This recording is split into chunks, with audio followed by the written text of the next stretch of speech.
Alright, hello you lovelies and welcome back to Coycast. I am Coy Jandro, a Bostonian who loves pop culture, comic books, and people. And those people include the great Jake Lloyd Bacon. How you doing, man? I'm doing all right. How are you? It's our first normal show of the year. Yeah, there's no such thing as normal. That's true, not here, not a Coycast. We are coming in hot, fresh off a very not what we expected holiday season, and we are limping into 2023, but I feel like the weather has helped that. I feel like the monsoon LA, we're all kind of like coming out of a cave collectively. Oh, listen, let's be crazy. Let's be an awful podcast who starts talk about the weather? By talking about weather. Here we are.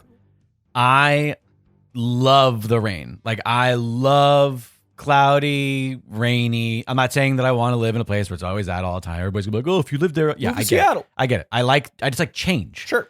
And we don't really have seasons in LA. And so the fact that it's been so rainy generally would be the best thing for me. But it's been crazy. No, it's not that it's been crazy. It's that the timing of it has sucked, because the second it started raining, we adopted a new dog. Oh, no. A dog who, by the way, has never been on walks and doesn't know, it was not house trained. And it's like, we were trying to train a timid, and he was a rescue. By the way, if you're not familiar, the new dog, his name is Bookstore Brown. He's the newest pod dog. He's handsome. And he's so handsome, but he was a rescue. He was a complete and total rehabilitation. He was afraid of us and everything. When we brought him home, he pretty much just took a spot in the corner of a couch and just was like, I'm not leaving this spot. And this is where I only feel safe. And he's come leaps and bounds. Showed up. He just appeared. He just ran in here. He just turned around and he got scared because I looked at him. But that's impressive. He's come a long way. But it was so, like, Alexander and I are both the same way about rain. Like, we want a rainy day. We want to like curl up with like some hot coffee and books, or like nothing. We love nothing better than putting on music, having the windows open to hear the rain, and like sitting down and playing a tabletop game. Do you know what I mean? Like, or even just like watching. We were doing some Harry Potter rewatches. Yeah, would have been nice because that's a good rainy night movie. Yeah. You know what I mean? Like, rainy night movies, all that stuff. We could not enjoy it because the entire time we were just like, oh my god, he's gonna piss in the house. He's gonna pee. He peed on a couple little things. He marked a few little spots. He didn't like urinate. That's impressive. He just marked, considering, because he was also neutered very late because he was a rescue who's already like, so his balls already dropped. So yeah. So, but in any case, the rain was so infuriating because we just wanted to enjoy it, but he's outside in the rain and the cold, and he already doesn't trust the world is around him. Yeah. And it's like cold and wet. Such a love-hate. And we're trying to teach him, you can be comfortable to go to the bathroom, because that's the big thing when you're training a dog, is like, the reason why a dog doesn't go to the bathroom when it's on a walk, when it's new, is because it's a vulnerable position for an animal to be in. He's so handsome. Oh, he's super handsome. But so anyways, the rain, oh man, we would have generally been thrilled.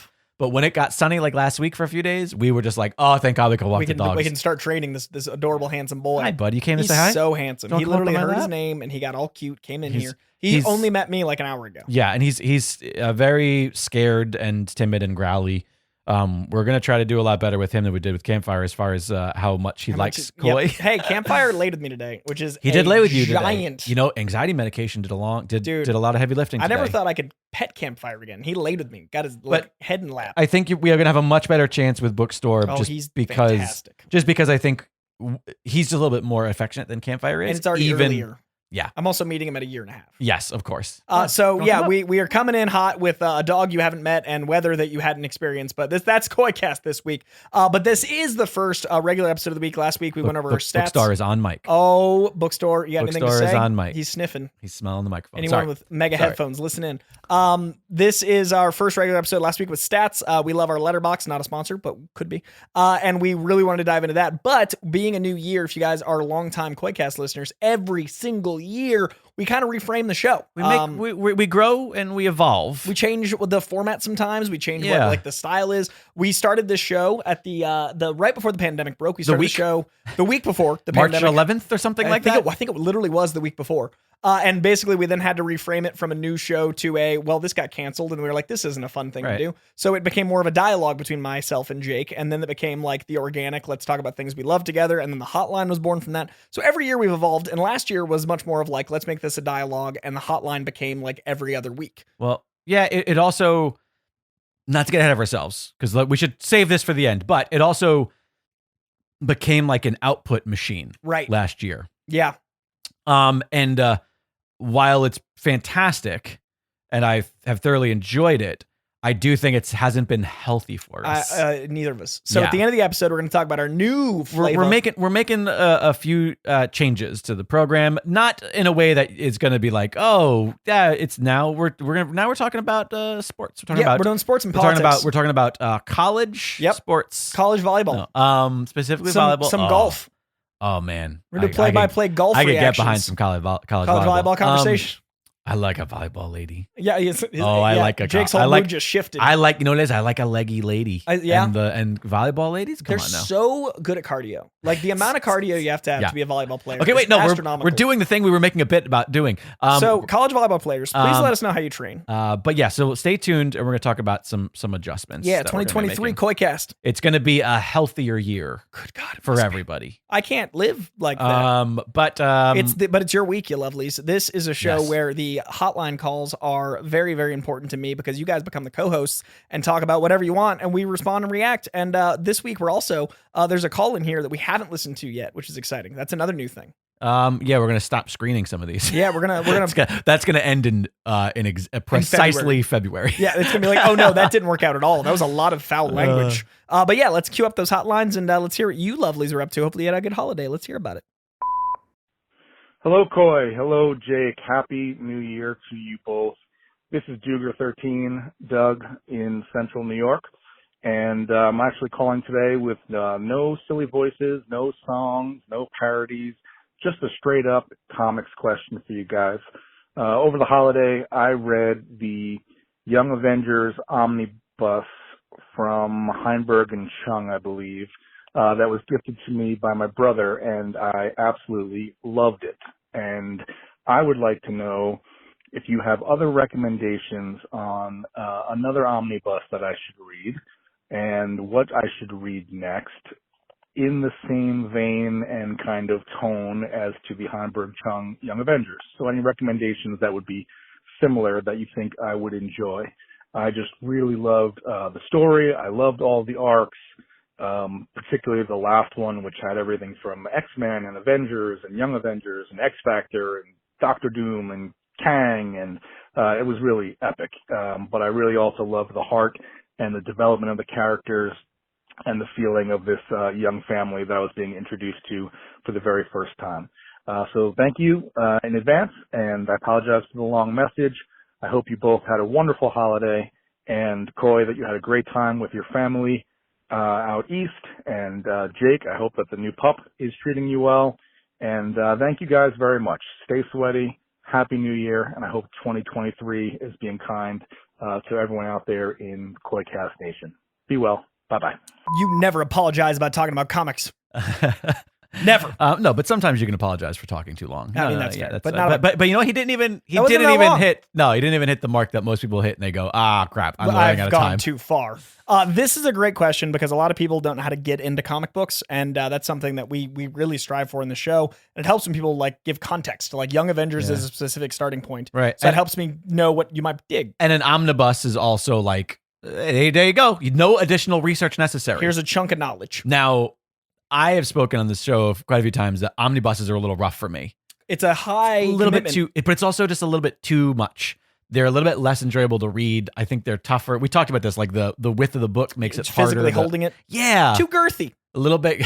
Sometimes I don't like girth. I don't mind some length, but if it's too girthy. Length, but it's too girthy, frankly, can't handle it. And then everyone's got their preference. But I also have not read this. I have not read this Young Avengers. I don't know Art this is era. gorgeous. Yeah. Big fan of it. It's the reason I think Young Avengers is going to work as a Disney Plus series. Okay. I think they're going to go series because, like he just mentioned, how much is in it. Right. There's a lot of different arcs. I think Disney is setting that up because we've met so many Young Avengers to be a show. Right. I think it's smart to cast unknowns. But that being said, as far as comic books that are in that vein, also with Kang coming, right.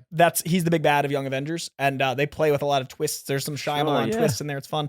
But in that same vein, I would say New Avengers from Bendis is very, very strong. There are 2 omnibuses that collect all of it, and it ran for like years, like 7 years. Wow. And it's going to be a similar dynamic of like it's big team. Right. It's a lot of intricate storylines. It's a lot of the characters you know. I have not read all of that. I've read some of that. It is also very much, it takes place within the Marvel world. Like in that, like he was saying at the end, he loves it because the Young Avengers one, it's like, oh, there's a little X-Men there. There's a little, like, that is similar. You'll have guest stars like a show. Oh, yeah. Where you'll meet like, and the team is really diverse with like Wolverine's on it a lot. Right. Like Yep. you're going to have a team that's basically a lot of greatest hits in a new way.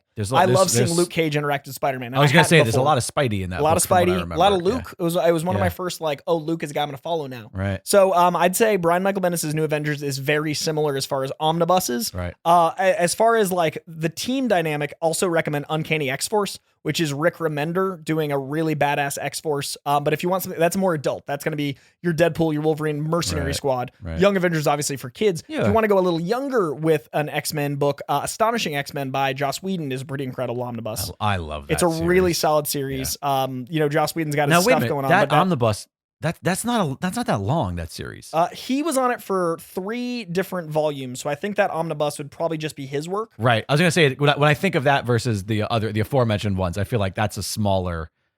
The task. Hardcover of Omnibus of Whedon is only 24 issues. Right. So that's not 672 pages. That is very digestible comparatively. Because I'm saying I have that whole run. And I think I have it in trades, and it's not that many. I think it's 3 trades. Yeah, I think I just have 3 or 4. So trades it's a very digestible trade. Yeah. So a very digestible omnibus. Yeah. So Astonishing X-Men would be the X-Men equivalent, I would say. A little darker, I'd go Uncanny X-Force, the Rick Remender run.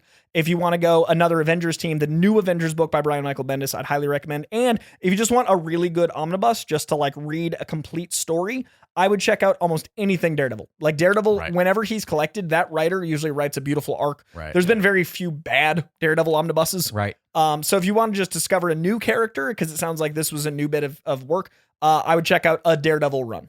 Yeah. I hope that helps. And also Tom King's Batman, if you want to go to the Dark Knight. If you want to go to the DC side and go Dark Knight, Tom King's Batman, that omnibus is bitchin' too. Also, by the way, good job, Duger's brother, for getting him an omnibus for Christmas. I met Duger by way of like me doing a comic errand for him from Golden Apple. Like I've known Duger from the Marvel Movie News era. So Duger's like an OG, and his brother like is LA and Duger's not. So nice. Duger's good people. Hey guys, it's Aiden from Seattle.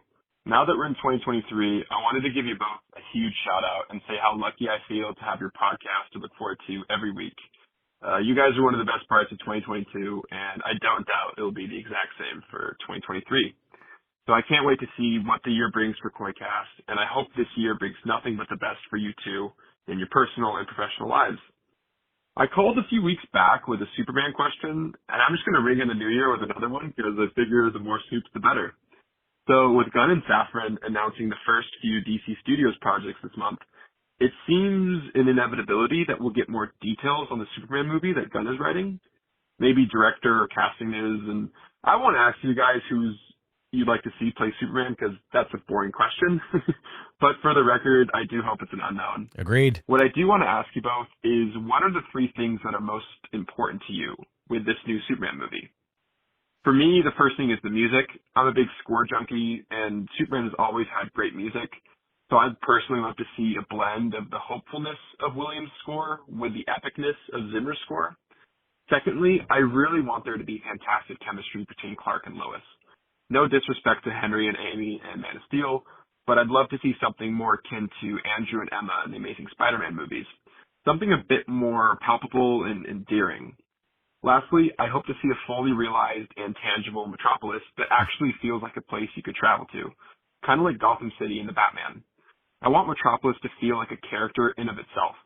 But anyway, those are my 3 things, and I look forward to hearing what you both come up with. All right, take care. Bye. First of all, I agree with all your stuff. Also, Aiden, this is such a good question. Yeah. Everybody always asks, who should play this? Who do you want to direct it? This is way more Nobody asks what's important What makes a movie work, not just the casting. You? What's important to you specifically? Because it's also, we're all looking for different shit. And we all interpret the character differently. So this is a fantastic question. And your answers were all... First, I want to start with I agree with all 3 of those. And if you hadn't said them, I would definitely lean to the Metropolis. I have one crossover with him. Okay. So I wrote down 3 abrupt things before when we listened to it earlier. And we have one huge crossover, and it's romance. I love the Clark Kent, Superman, Lois love triangle. I mean, the show's called Lois and Superman. I honestly like. I desperately want good romance in that story, because I think, and again, I know that that's a big part of the show and whatnot, but I feel like that's the thing that has been missing from the movies. I agree for years. And it doesn't mean I want him to have a child. It just means I want. You can have romance. All right. So yeah. What about you? Other two? Yeah. You want me to go first? Yeah. You're on a roll. The two very simple. I know that it's kind of general. Mm-hmm. They're very general, but I promise I have specific in my mind. Joy and hope. Is that your three? That's my three. Joy, romance, and hope? Joy, and hope. There's no reason why. Oh, and I guess I'm gonna cheese one in there, and it's included in the joy, which is the tights. I want him to look. I want him to look like fucking Superman. I don't need him to look like he's wearing. I don't need his clothing to look like he's in the military. Yeah. Or it's like he doesn't need to be. These are the warrior robes of the Kryptonian people. No, he could just wear fucking tights. He's Superman. Yeah. Again, symbol. It's about the symbol. It's about what the image looks like in the same way that Batman is the symbol of hope, and that's the caricature of Batman. Yeah. Superman should be equivalently the same thing in the brighter version for Metropolis. Sure. So like that all comes into that joy. Like I'm not saying it needs to be not serious, because again, if you listen to my Mending Steel, you'll see that I have no problem with a very dark, very serious Superman. In fact, my notes on that are pretty dark and pretty serious. Sure. But just because I want that new, I want the new, you know what I mean? Yeah, Like, we've had this for a bit. Joy. I want some comedy. Mm-hmm. I want some like I don't know, like I want to watch it and then feel good afterwards. That's one of my three. I don't want to watch it and then go, wow, that was a really introspective look on the way that, do you know what I mean? And I'm not saying that it can't be political. Because Superman's very political. And it should be political. Yeah. But I just want to feel good when it's over. Even if it's political, even if it's because we have succeeded at a thing. Right. We've told a story that's important. So my three, I love that you asked this when you asked this, because I've been thinking about Superman a lot lately. I don't consider Superman one of my favorite characters because I so rarely love his arcs as much as other characters. But I think that's because Superman's really hard to write. He's really hard to interpret. He's a lot of things. That's the difficulty of Superman. But when there is a Superman comic right, it is my favorite. Like when it lands it, I am enthralled. I am overjoyed. I feel better about the world. And that's what I want. Number one is I want to feel better about the world with Superman in it than the world of Superman without it. Yeah. I want the end of the movie to make me think how much better we could be if we could aspire to be like someone like Superman. 100%. The end of the movie should have me walking out believing a man can fly. Right. And that's metaphorical, literal, and everything. By the way, I know that didn't quite hit you maybe the way, but like the original Superman movie, I love the achieves. And it has all of these things. Yeah. Incredible romance. Yep. Tons of joy. There's comedy. There's fun. He's happy at times. You know what I mean? Like, and it's all about the hope. So part of that for me is the color palette. I want this movie to be bright. I want it to be joyous. I want it to be, but that's part of me leaving the theater. So my first thing is when I leave the theater, mine crossover with Jake, is that I want to feel a man can fly. I want to feel that the best parts of humanity are an alien that wants to be the best of us. Right. I want us to look up at this person. Sure. And I don't think that involves him killing. So I think that that's really important to me. And that maybe that's just a way to distinguish. And I know that's going to piss so many people off. I just started the DC animated universe series. I saw. And the first one has this vengeful, angry Superman. Yeah. And I was like, no. Right. And it's almost so common that I feel crazy that I'm like, do I interpret Superman wrong? No, it's just people don't know how to write Superman without being cynical. And we have Homelander. We have these characters as commentaries. Don't make the OG the commentary on him. I when I went to the Iliad and picked up on Gil's suggestion, Birthright, immediately shot up to being one of the best Superman books I've read. When it hits, it hits. I want a blend, and I know that there are two different eras and styles and everything, but I want a little bit Birthright, a little bit Kingdom Come Superman, a little bit of the Alex. I think leading towards Kingdom Come would be genius. I want that, and that's like I want that feeling. Yeah, and there's a little bit of like you can't help but compare him to Captain America. Right. The thing that we got out of Captain America, is what I think can be more easily achieved with someone like Superman. And it's no coincidence that Batman and Superman are like Iron Man and Captain America in that they're at odds. They shouldn't be as familiar to each other. They shouldn't seem as similar. And it should be an odd couple. Yes. The definition of an odd couple is people that wouldn't get along that are forced to because of circumstances. 100%. I don't want to feel like Batman's like, brah, brah, brah, brah, and so is Superman. Doesn't make sense. No. So that's my big one. the way that I felt at Endgame, or even well before that, the way that I felt just at the end of Civil War, or literally any of the Marvel Cap-centric movies, about that character, and about here's a character who should, for all intents and purposes, just be a cheese fest of American nonsense on TV. Better. And he really, God, there's so much nuance in there, but it's, again, there's joy, there's hope, and he could still be serious. And I'm not saying this as a casting decision. I'm saying this because I want the vibe. Yeah. When you think about someone who's so impossibly nice, you don't quite believe it, someone that says cheesy things, but you're just happier for them existing. And when you think about someone that is pure joy incarnate, but can be dark, fucking Keanu Reeves. There are people that achieve this glorious wholesomeness. Yeah. Keanu Reeves is joy. Right. And I'm, again, not saying casting. No, I get it. Yeah. So that's number one. Number two is supporting cast. We haven't seen fucking Jimmy Olsen. Yeah. We haven't seen a Lois Lane that felt like Lois Lane. Personally, to me, this is my opinion. Agreed. We haven't seen, I don't even think, people at the Daily Bugle as a whole feel like the Daily Bugle in like 30 years. And the Daily Bugle is important, I believe, because that's Clark Kent. And therefore, we haven't really seen Clark Kent. Right. I think Clark Kent is important because he is the other part of him understanding humanity. We haven't seen him understand humanity because we didn't get a lot of Clark. And that, to me, Clark is the mirror of how he interacts with Jimmy and Lois and the overall feeling of the Bugle. Not the Bugle, but Bugle Spider-Mans. But you know what I'm saying? I get it. Planet. And then third, and that includes Metropolis, which is where my crossover with you is. I believe Metropolis is the mirror to Superman's view of humanity. And then finally, also, a villain that isn't Lex Luthor. I think he should be there, but I don't think he should be the big bad this time. I think you've got your Brainiacs. I think you've got, and don't fucking rush me to Doomsday, but like there are plenty of villains, and I think Lex should be the Emperor Palpatine. I think Lex should be involved, but he should not be our fifth iteration of big bad. Lex should be looming. Right. And Rosenbaum should play him. I'll cast the fuck out of that. Bring him back. Also, I do want to say about Metropolis, while I do want it to feel like a fully fledged city, I do kind of still want it to maintain some of the Art Deco. 100%. Because I do feel like I don't want them just to be like, yeah, it's New Chicago York or Chicago. It's one of my only flaws of the Nolan universe. Yeah. I like Reeves's Gotham better than I slightly disagree with that. My only gripe with it is that it changes. The Nolan universe. In the Nolan universe, they do feel different. Begin starts like a place you can visit that is elevated. 100%. And that's my favorite of those three, which I know I'm the only one in the minority probably. But like that, it kind of evolves and becomes a little bit something different. But to me, the difference is in that movie, nobody flies. Right. So I don't mind a little bit. And that's why I don't want Matt Reeves to interact with the Superman. And I've said that over and over. And 100%. I believe we have confirmed that he won't. 100%. And they're meeting with, as we speak, they've already met. Matt Reeves is meeting with James Gunn last week as of recording. And we'll know more what's going on probably by the time you hear this. Nice. But Superman, I believe, should be what we aspire to. And I think his supporting cast is important. I think his villains are important. Yeah.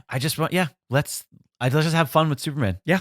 I want to have a sense of wonder in buying a ticket. When I buy that ticket, I want to be like, I'm about to experience wonder, not like, man, I'm going to leave this sad. Right. All right. Let's fuck some shit up. Yeah. Let's like, rah, bro. I don't want to hoorah once, and Pa Kent better not hit a tornado.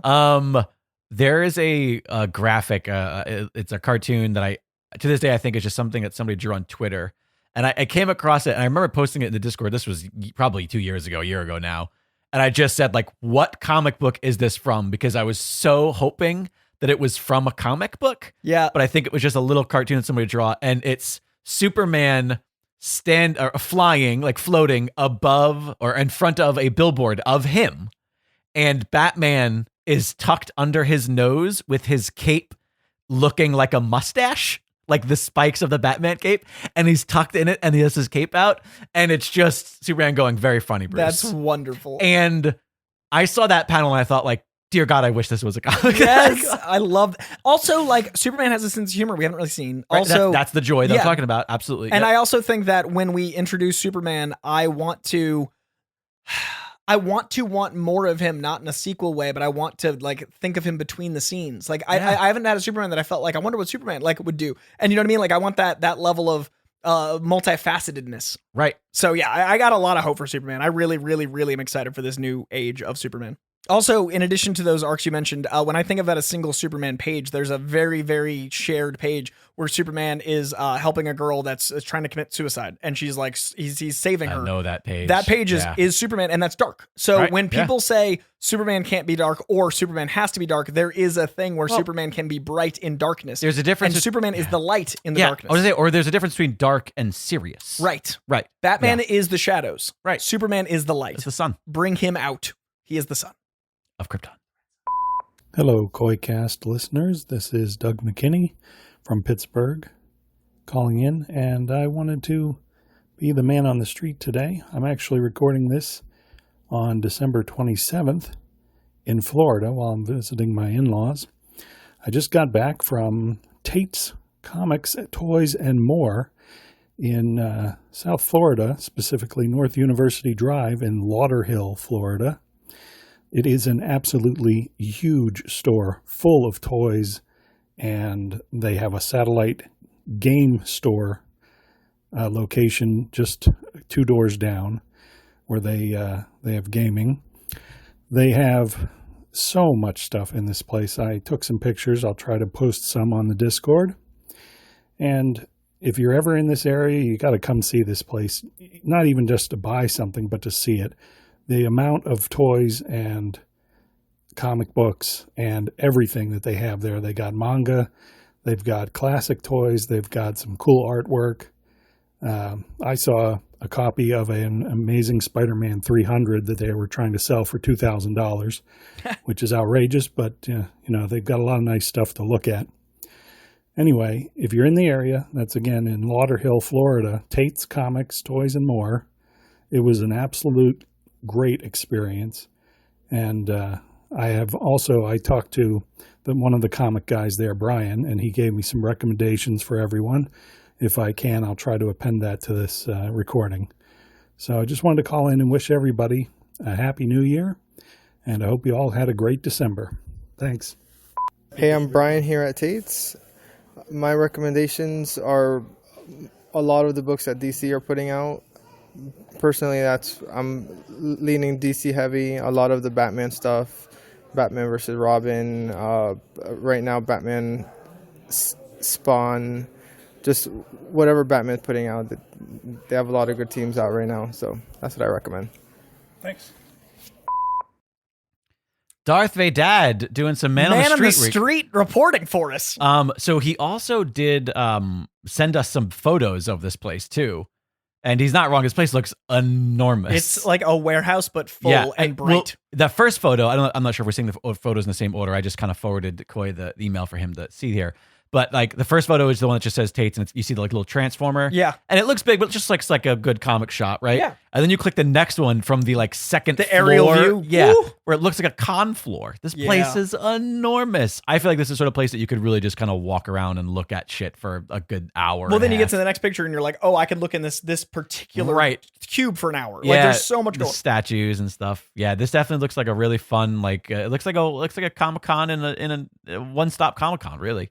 This Spider-Man 2099 just jumps out. It makes me so happy. Which one? Where? The Spider-Man 29 in the middle of the statue's third photo. Like he's literally the centerpiece. In the statues thing. Yeah. I see him there. Oh, wow. Oh, he does kind of blend in the background. That to me, that's a standout. But I'm seeing Mystic Spidey there on the left, and I thought, that's fun. They got a nice Ironmonger. They got some. They got an original Spider-Man that they got at outside Golden Apple as well, doing the thwips. Yeah, the classic. Yep. You love to see he's in a Santa hat for the holiday. Yeah, this place looks dope. Also, the recommendations.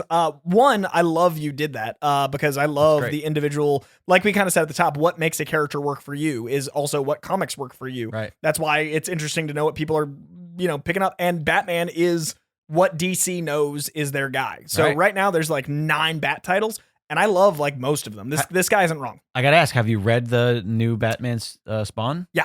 Yeah, it's all right. So it's very 90s. So I had to actually Spawn. He has to be 90s. But if you write Spawn not 90s, you're doing it not wrong. writing Spawn. Yeah. But I actually had to put it down and pick it back up. Oh, okay. Because I wasn't in the right mood. Got it. And I wasn't giving it the book it deserved. Like I can't watch a rom-com every day. I can't watch a Batman movie every day. Of course. So I started it and I was like, I'm not in this headspace. And then when I picked it back up, I was like, like this is a good time. Yeah. So that was fun. I definitely like the Batman versus Robin more than I expected. There's also Batman, Superman, World's Finest, written by Mark Waid, which is Mark Waid writes the hell out of either of them. And then the Batman main title right now is Chip Zdarsky, and I talk about him on his Daredevil run every week. Yeah, Chip is his book with Batman, there was... Dude, the villain right now in the Batman arc that just finished is, how Batman's always planned to take out all the Justice League members? Like he's always got different plans. He has backup. He's contingencies. So at any given moment, he might have to take him out. They're God. His villain that he just introduced for his first arc is called Failsafe, and it's literally a robot designed to take out him if he went rogue. So it's Batman fighting the thing that Batman programmed to take. He would build.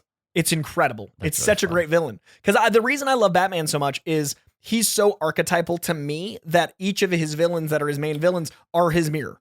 Oh, 100%. That's why his rogues gallery will the best. forever be the best, because they are all, he is one bad day away from becoming every Blank. single one of them. And therefore I was like, how can they invent a new one and then fail safe? I'm like, God damn it, Chip That's really Zdarsky. fun. So this arc that just finished is fucking incredible.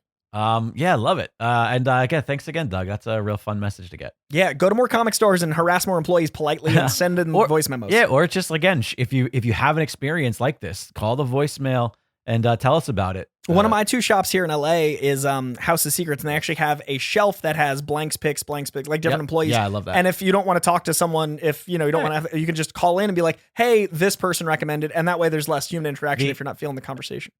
When I got back into comics in the late 2000s, I heavily relied on the guy that worked at the comic shop that I lived near in Tampa. And this dude, if it wasn't for him, no Why the Last Man, no Walking Dead, no Invincible, no, I mean, like this dude, and because I walked in and went like, okay, Ultimate X-Men, I like X-Men. Do you know what I mean? Like, I like Watchmen. What do you have that's like Watchmen? What do you have? There were those few books that were like my tentpole pieces. No Boys, like these are all of my favorite books came from a person's suggestion at the counter. And yeah, I'm naming popular books that he was just being like, well, these sell. Sure. But it was still like, you might not have picked them up. But I might not have picked them up. A lot sells. Also, he definitely could tell based on the things that I was not interested in. Right. You might like this. I think he immediately saw that like I liked realistic soups. Right. You know, I like those that omnibus stories. call. I didn't recommend just any omnibus. No. I try to hone in, and that's how you should like when you talk to your friends about comics. It's really hard because there's hundreds and hundreds of issues of a lot of titles. Hone in, and they might actually stick to it. Also, when he was like, "Do you like horror books? Do you like zombies?" I went, "No, not really." Yeah. And he was like, all right, well, this is like the best-selling book right now, Walking Dead. And at this point, they were only on like, the second trade. It was really still early. And he was like, it's really, really good. And he was like, I promise you, if you read the first one, you'll come back and buy the second. And I was like, I don't know. And I kind of just like walked away. And he was like, I'll tell you what, if you don't like it, I'll literally let you bring it back. Wow. And I came back literally the next day and I bought whatever trades were available, the second and third trades or whatever was available. Comic stores take note. That's gangster. So good. That's so gangster. All right. Next up, who we got? Hey, Coy. Hey, Jake. My name is Devin. I'm all the way from Chicago, Illinois. And I just wanted to share a really cool story about how the Coycast community led to something really cool. So earlier in the summer, I want to say it was closer to around June time, I was listening to a hotline episode of Coycast. And so there was this guy by the name of Sean Mott who called in and shared his story of how you, Coy Genre, and the podcast and everything helped him actually decide to create his own podcast, especially around the time of the pandemic and lockdowns and everything, that's called Metalcore Nerds. And so it's really awesome. You should go check it out if you guys haven't. It's all about connecting with musicians in the pop punk and metalcore scene and talk about pop culture, something that was very, very unique. And so that immediately stuck out to me because I am a podcast host and producer. I mean, Marvel stuff. And then also I am in a pop punk and metalcore band. And so I immediately reached out to Sean after I found his podcast. He immediately fell in love and reached out to see if there's any way I could help get my band's music scene on his show or just kind of feature a little bit as we release new music. So Sean and I kind of hit things off pretty quickly. And then one thing led to another. He got to do a review of one of our new songs at the time, was so gracious with his time and what he'd offered for us. And then also he just finally came onto my podcast called Earth 894, and we talked about the most metal MCU moments, where we really did a top 5 of what's been like metal, badass, kick-ass, and all the stuff you can imagine some really heavy music playing to when the scene is going on. And so I just want to say it's such a cool experience to know that just literally listening to a podcast like Coycast got me a new friend, a new experience, and ways to kind of just branch out them more than I could have ever expected by literally just listening to a podcast one day. So with everything going on, it's pretty negative in the world, and social media is, outside the norm and how it usually is. I just want to share this message as we kind of wrap up 2022 to kind of share just what you don't really know behind the scenes, kind of bring it to light on how you started a community and what it really is got with potential and everything like that. So thank you for everything. Love the podcast and hope you guys have a great 2023. That's one of my favorite voice messages ever. Devin, that is so cool. I love that. He's like, yeah, no, I heard another call. I heard a caller and reached out to that caller. And we have, and by the way, not even about a topic. Not yet, unrelated. That is fantastic. At least 8 people listen to us, and at least 2 of them are now friends because of us. And that is really huge. That is such a great call to get. Thank you so much. I love that it's not even comic based, but they have like the Venn diagram is beyond that. And I'm gonna go. Yeah, no, I'm gonna go one further for both of you. Do you know that there is a pop punk podcast on Dragon Wagon Radio? And if either of you have not reached out to Steve, the host of High School Never Ends here on Dragon Wagon Radio, go ahead and send them at HSNE Pod on Instagram or Twitter or wherever. Send them a message and say, hey, I'm a listener of Coycast, and Jake, your producer, told me to reach out to you. I have a band, I have a song, check it out. Let's talk about pop punk. And maybe there's like a whole little pop punk family that could be birthed. Maybe we can add a third group of people to this duo so far. Yeah, that's how you build a band. But I love that, man. That is so fun. It's so awesome. Thank you for That was the one we didn't listen to in advance, by the way, because we heard the opening saying like, this is really cool. And we were like, let's in real time experience listen to that. Yeah, because it seems like it's not necessarily a question, but that was fantastic. That made me so happy. Like I honestly, we sit in a room and we yell into a void, and every so often I'll see a Coycast shirt or I'll run into someone that says they listen to it. That's the only way we really know there's impact. So anytime things like this happen, it's like, oh, that's why this is our comic store now. Like comic stores are less and less common, and meeting people you brought up social media, in not an angry way about like what you're loving. Like people don't share joy as much as they share hate. So hearing joy makes me so happy. Like Superman is this, and this makes me like, fucking joyous. This is dope. Yeah. Thanks again, Devin. Such a great message. Thanks to everybody who called the hotline. Again, if you want to have your voice heard on the program, it's 818-794-0722, 818-794-0722. Or if you're out in the world, like Darth Vadad, touring comic book shops, and you want to just record a voice memo on your phone and wherever you are at any point in time, you can then email that to contact@coycast.com, contact@coycast.com. Yeah, because you guys are the co-hosts. We want to hear what's going on, and that's how I know what to talk about a lot of the time, which actually brings us to our ideas, our shifts. So let's talk a little bit about where we are, what the show is currently. Let's go through the journey. Let's go to the beginning. Let's go to the journey. Okay. Well, we don't have to go all the way to the beginning. Let's start. But let's just talk about where we're at right 1988. I was born in September. 88. I was 5, 6. I don't know math. I was math. You were math. It was a good year that year. Led us here. But I think that honestly, when last year ended, we filmed a bunch of episodes at once to cover December, and then we were both about to be sick, and we were both like, okay, we limped to the end of this year, and next year we're gonna do better. And I've said that every year, but this year I'm doing it. So yeah, we have an output problem here at Coycast. It's a volume in which we love our community. I mean, just listen to these hotline calls, listen to the things that people do, and the feedback and the joy that everybody has in finding one another and creating this great community.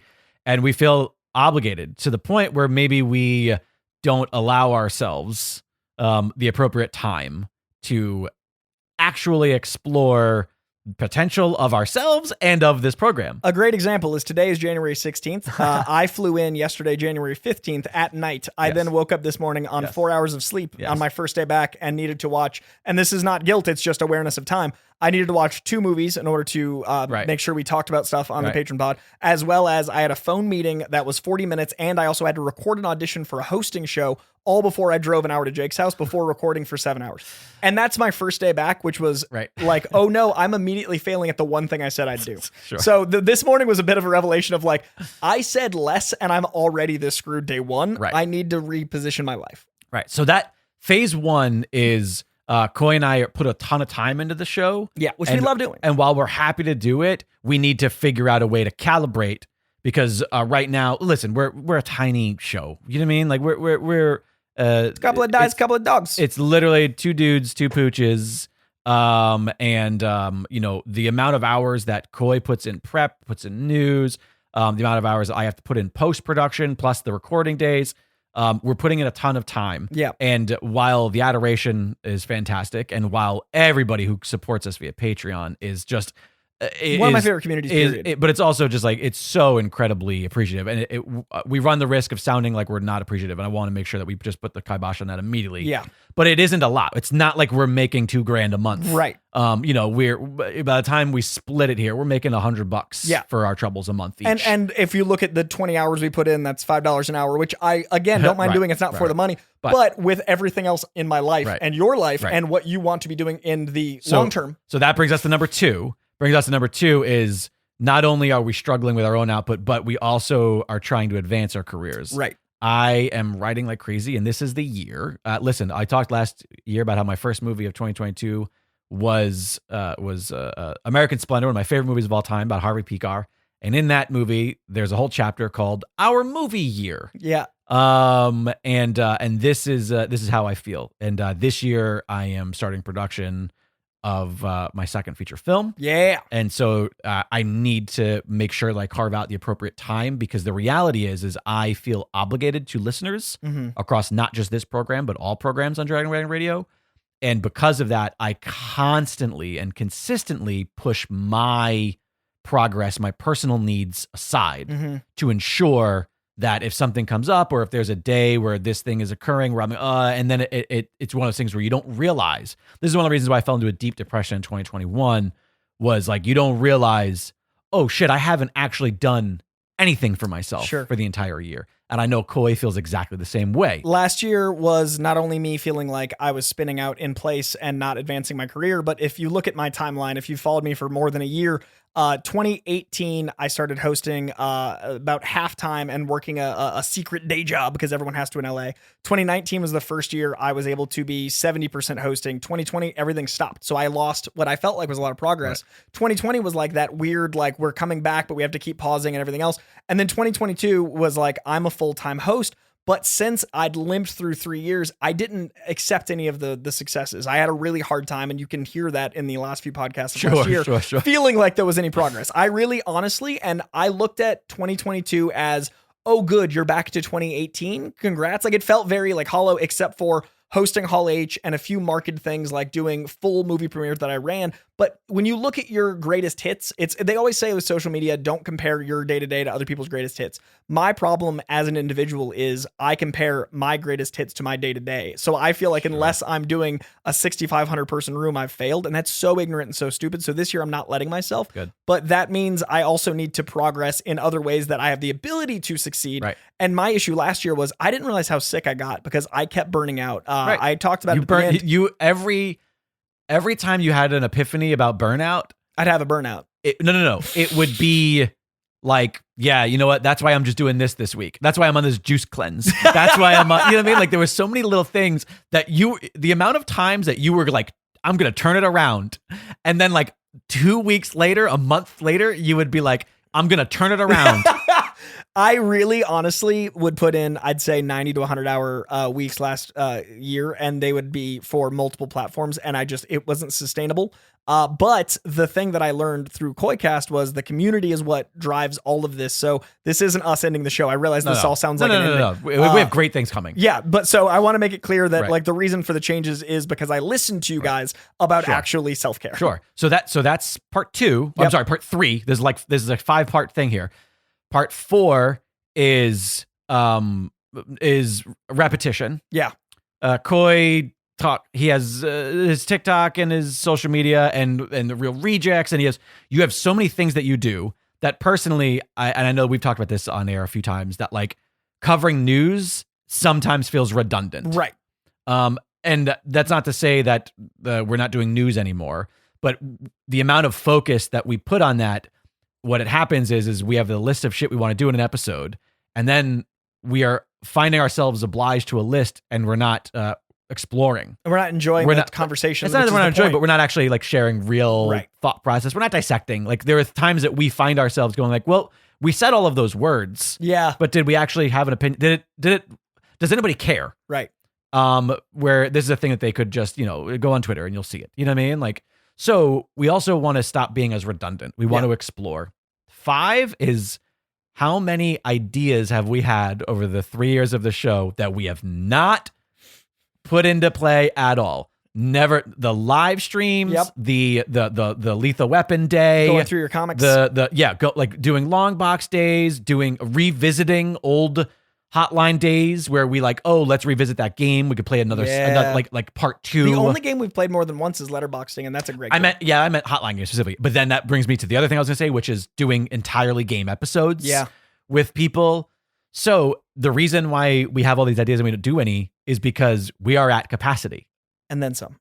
With what we're putting out. So in thinking about all of these things and thinking about the best way for us to move forward, we are going to start adopting a every other week release. Mm-hmm. So it might sound like, well, shit, you're just going to do half the work. It's not the case, because the reality is that second recording day will now free us up to, one, not lock us into the has to be on a Monday. Right. Or has to be on a day because we have to have this recording out this time, which will allow us more freedom to be like, well, now we can schedule a live stream today. Yeah. Where we can get together. We can play, Injustice, Gods Among Us online and just have fun and just shoot the Talk shit about for who'd an hour. actually win. Yeah, we can it'll allow us a little bit more freedom. We're loosening the reins. Yeah, because the last thing you want from a podcast is for it to feel stressful, because the whole point of a podcast is that relaxed atmosphere. Yeah. And last year, the burnout I felt sometimes, like I remember apologizing 2 different recording sessions because I was like, just so fucking mad. And I don't want to do, I don't want to hit that wall this year. Right. So we're loosening the belts so we can live more. Yeah. So on air. Now with that comes Patreon stuff, which obviously people are like, well, I support the show and you're going to put out less stuff. We're still putting out Patreon every single month. Every week. Once a month. Yeah. So, and that actually allows us to do the patron episode a little bit more. Like we can invest into the can invest into the conversations, because we've watched a month, 2 weeks at a time, like conversations. And we're also going to start attempting to do quality over quantity. Right. Which is something that I've talked with Coy about for years. We've been like, well, are we sure that we're putting out the best possible version of what our friendship and what this community is, versus just like, well, we said all the things we were supposed to say and let's move on. Now we're done. It's a verbal tweet. But that's the thing with the patrons. Like, we know you guys are the way this is possible, and we know the listeners community and how strong that is the way it's possible. So we wanted to make sure you still got something weekly. So we're going to make sure that's so there's still going to be a POP every week. Yep. Where Coy and I dive into the good, the bad, and the ugly and the incredible of every art that we enjoyed, every movie we watched, all the TV shows. Like it's sort of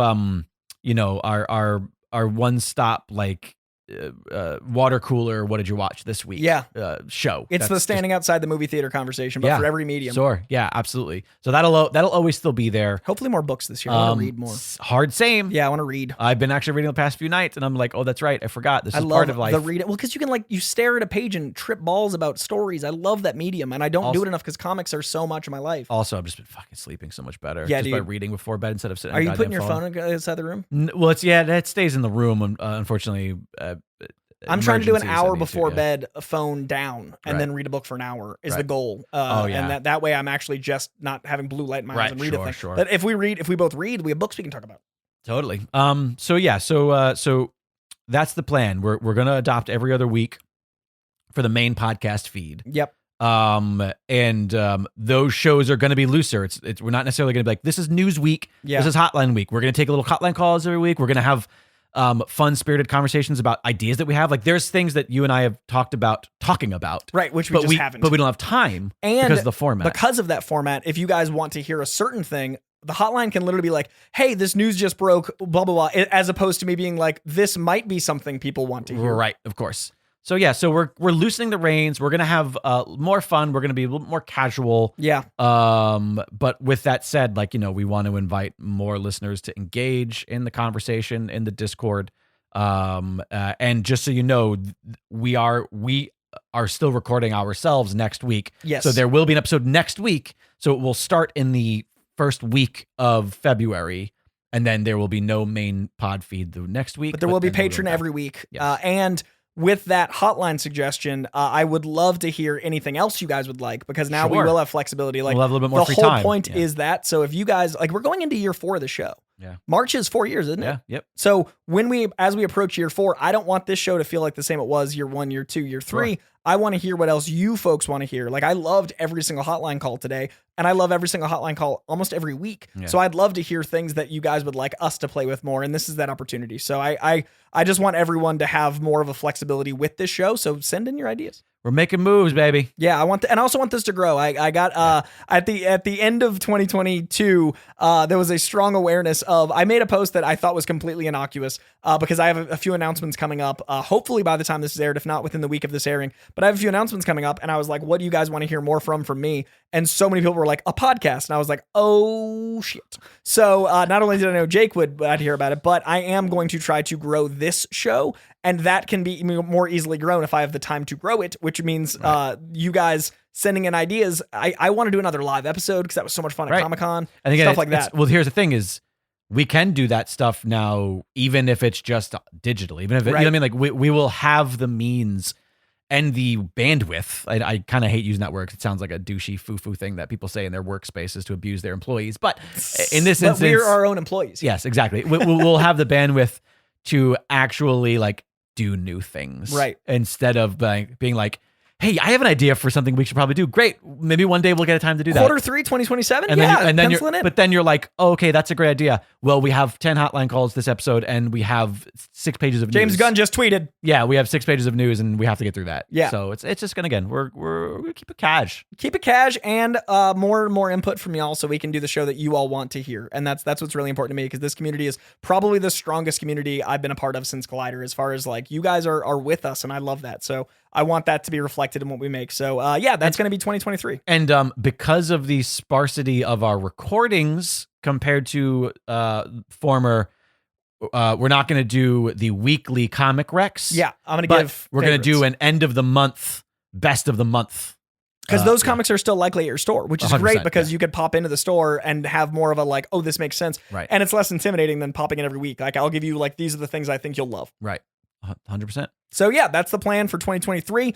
Call it phase 4 because we're going into year 4, phase 4 of Coycast. I'm excited about. As ever, y'all are the co-hosts. And as ever, as we leave our first full episode, please do rate and review over at Apple Podcasts. We read a bunch last week and those do help inform. You know, I'm gonna make sure Jake gets his coffee. Apparently his low energy is really bringing things down. He's so apathetic towards Superman. He barely likes talking about him. You can tell from this episode. You can also check out Coycast.com for merch. We got shirts, we got mugs, we got masks, and soon some hats.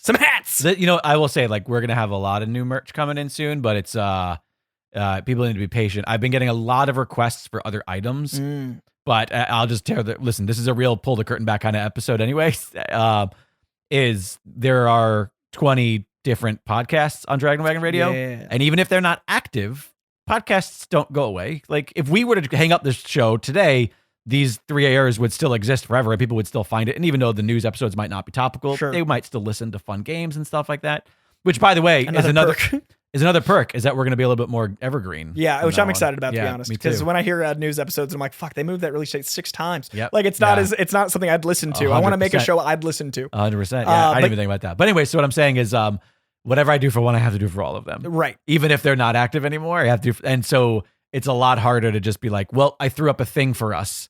Because then it's going to be like, well, all right, now I have 19 other things I have to do. And those dominoes, it's a lot of work. They're brutal. But I'm excited for hats. Again, another instance, though.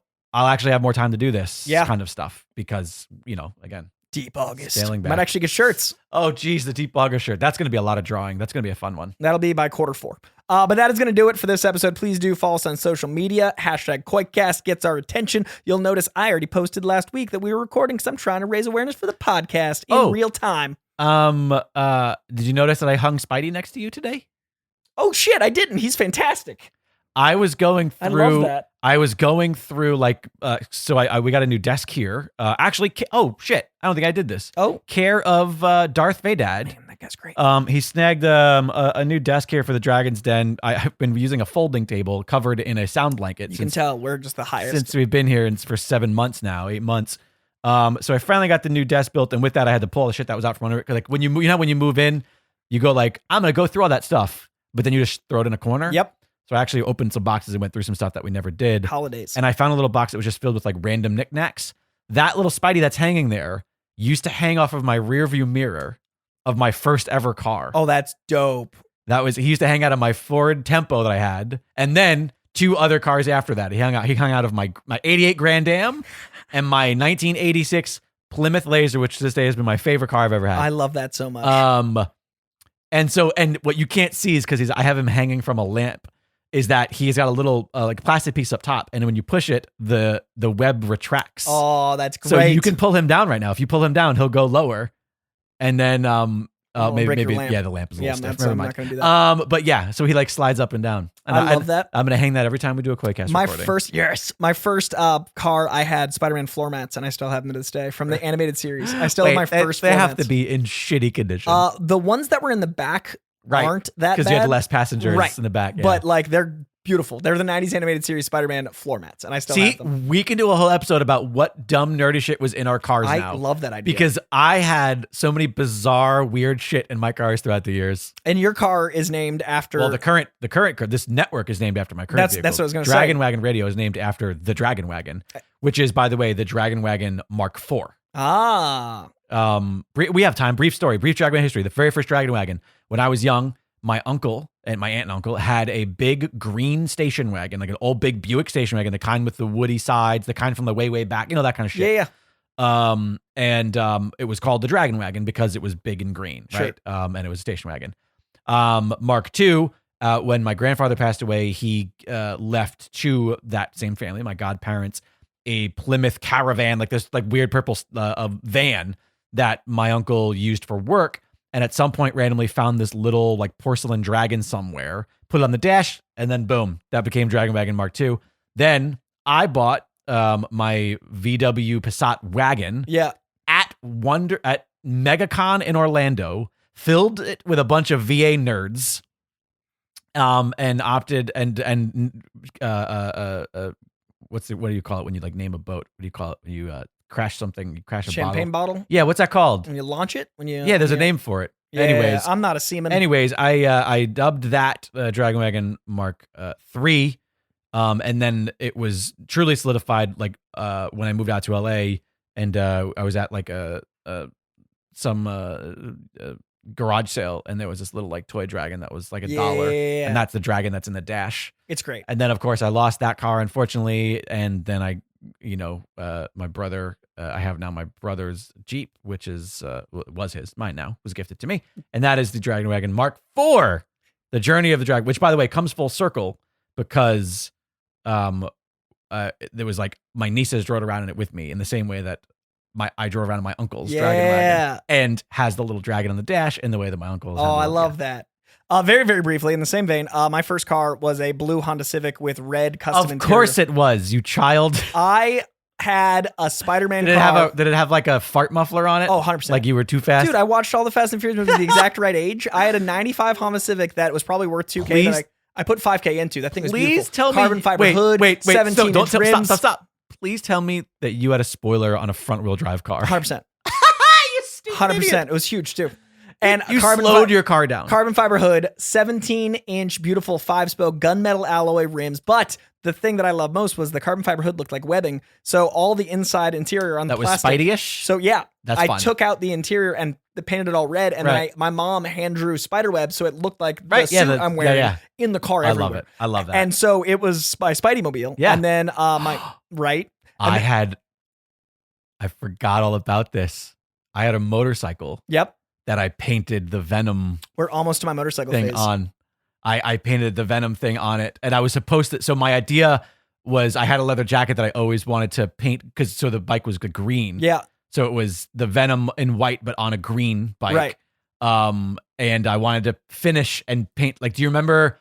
I think it might have been like the gold anniversary issue in which Venom is wearing the leather biker jacket. Todd McFarlane art. Gorgeous. That like buttons up all on one side, but it dope. still it's has double-breasted. but it still has the Venom logo. I had essentially that jacket that I wanted to make the Venom jacket. Sick. And I just never did. But the bike was still painted. That's Venom. awesome. So that very poorly painted. But like that jacket is incredible. So Spider-Man was Spidey-mobile, first vehicle. Yeah, second one was 3000 GT, which is a twin turbo, beautiful car, really wide. But looks like a Lamborghini-ish, but Mitsubishi. Loved that car, but I didn't want to make that a comic car because I was like, I can't have every car be a comic car. So I named that Farace because I was obsessed with Farace Bulk of American History X. Of course. So that was Farace. I moved out to LA, had to sell that, then got two motorcycles. First was a Kawasaki which literally was bright red, looked like Spider-Man on a motorcycle. That became Spidey-Mobile 2. When that car that got sold, I bought a Ducati Monster, which was all black, and I modified it to look like the Batmobile. It had like fold-away fairings. It was really sleek, and it was a cafe racer. So you Batmobiled it or you Bat-biked it? I Batmobiled it. Oh, okay. Because it had the Spidey-Mobile. Yeah, so that's first fun. car, first bike. Right. And then that got driven over by a moving truck, broken into 7 pieces, and I was like, I could have been that, so I got off bikes. In fairness, that does seem like a thing that Joker would do. 100%. Like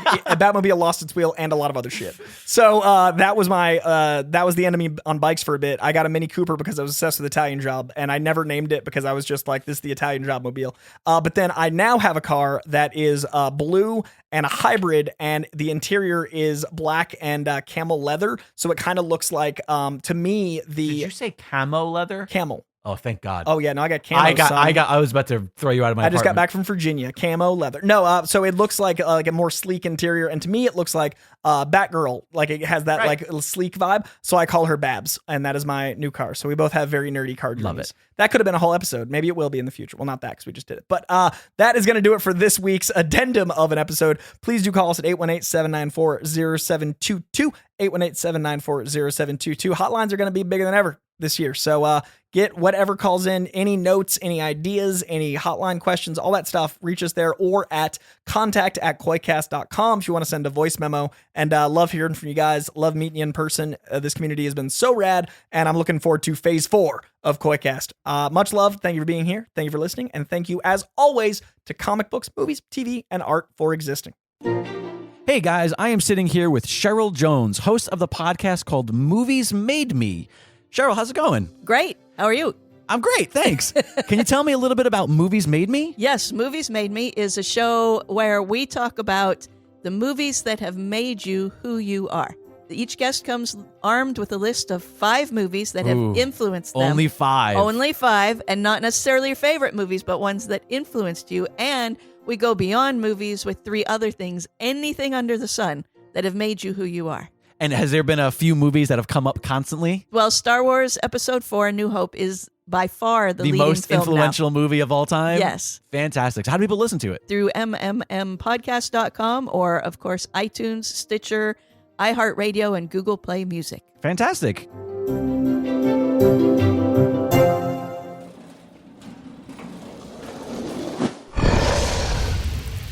It's Dragon Wagon.